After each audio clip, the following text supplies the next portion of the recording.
Before you start book three, I think it's worth looking back a little bit at book two. And if our big theme is trying to focus on who's telling the story and on the difference between truth and fiction, we have an interesting moment to recall from book two.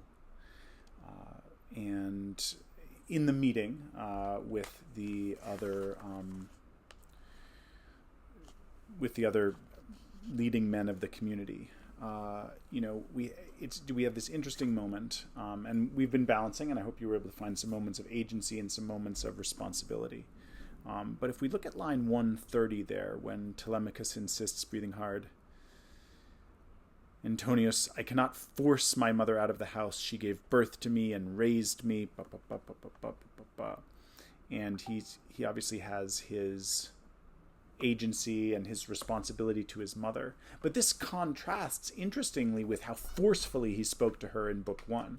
That's one of the most jarring moments, I think, to modern sensibility, for sure, the way that he speaks to Penelope in book one. It's really pretty striking. But it's striking to her too, remember, from book one. She says on line 360 in book one, that startled her. So he's just said, tell your slaves to do their chores as well. It is for men to talk, especially me. I'm the master.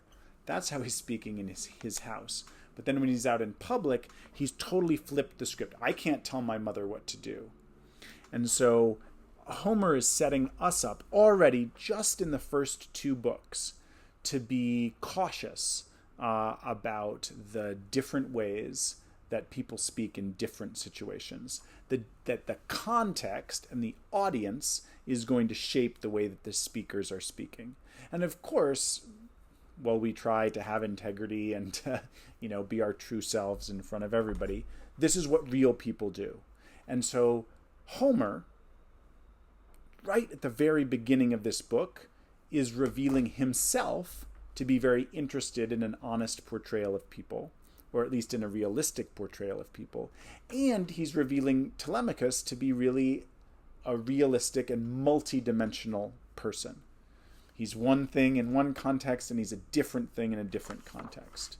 And of course, when we go back to that dichotomy that we were looking at between agency and responsibility, what we're able to do and what we're responsible for, that's something that changes based on the context as well.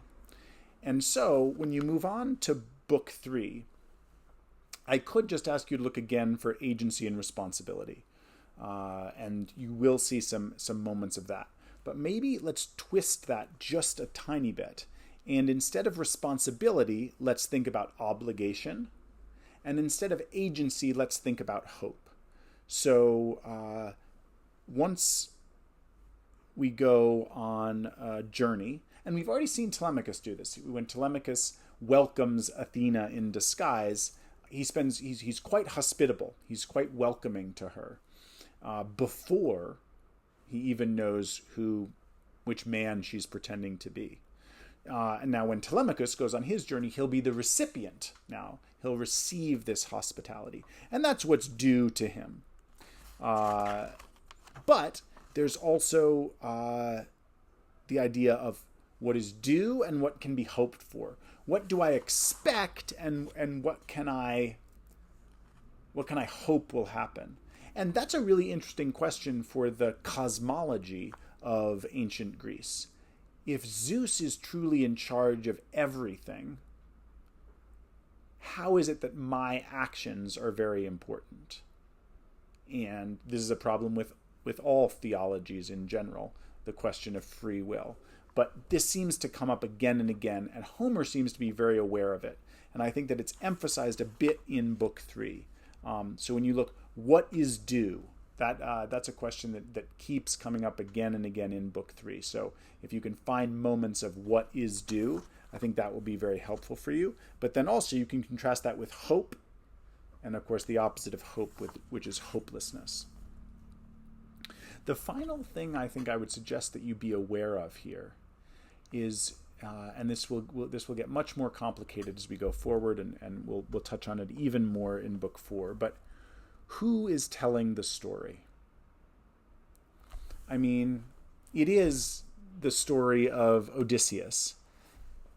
And we've heard a couple of mentions of Odysseus and a little bit about him, but nothing, of course. Homer hasn't really told us about Odysseus. It's only been Homer's characters.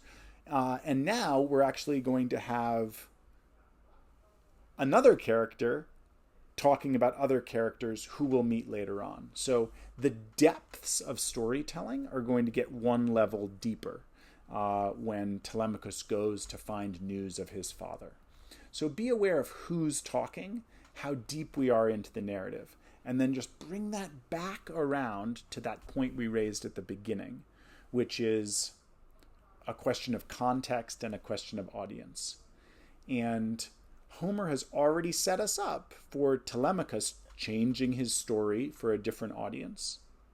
Now, we won't necessarily get to see each of our storytellers speak to a different audience, but we don't need to, because Homer's already given us the idea that they might be adapting their story for their audience. Is he maybe adapting his story for his audience? And so, without necessarily showing us two adaptations, we can start calling that into question. And so we can go into the stories that Telemachus will hear about his father. We can go into that with the knowledge that, of course, this is the way that people are speaking to the son of a man who may very well be dead. So I think if you keep those things in mind when you head on to Book 3, that will be very valuable.